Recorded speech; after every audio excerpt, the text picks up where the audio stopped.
Assalomu alaykum.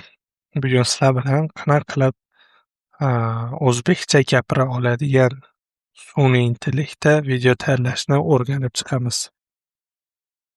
Chrome'ga kirib olamiz va o'zimiz akkauntga kirib turib, Google Flow deb yozamiz.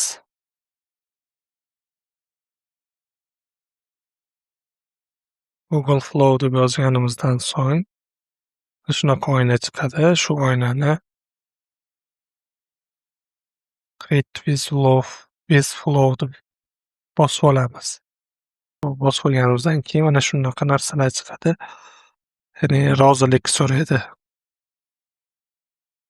Next qilamiz. Mana shu pastga tushamiz. Pastga tushganimizda Continue bosib, уже mana kirdik. Biz уже ro'yxatdan o'tdik.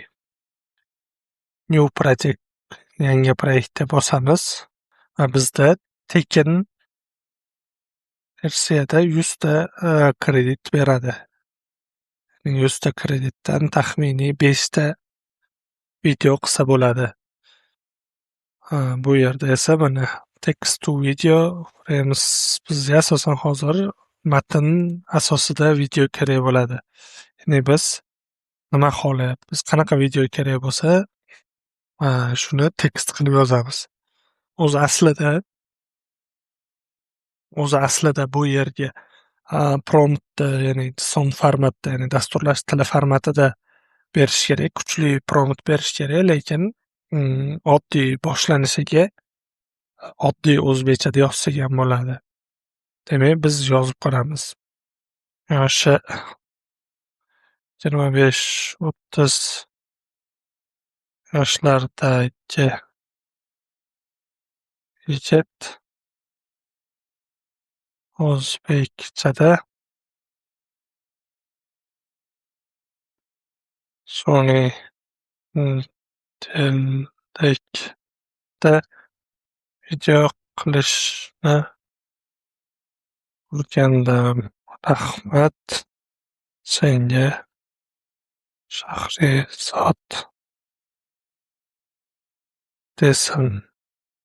Orqa fonda tog'lar va bulutlar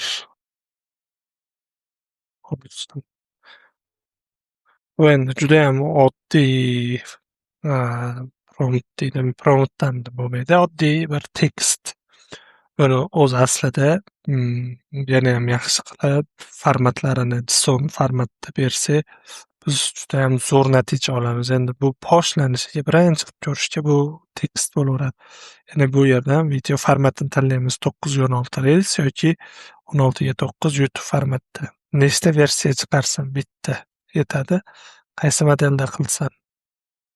Video 3.1 fast. Mana shuni tanlab qo'yamiz va shuni bosamiz. Mana endi buni yuklab olsak bo'ladi. Ya'ni original size'da yuklab olaveramiz 720 da. Уже yuklab oldik. Men sun'iy intellektda video qilishni o'rgandim. Rahmat senga, Shahrizod. Mana judayam ajoyib video chiqdi. Endi bu bunaqangi professional emas.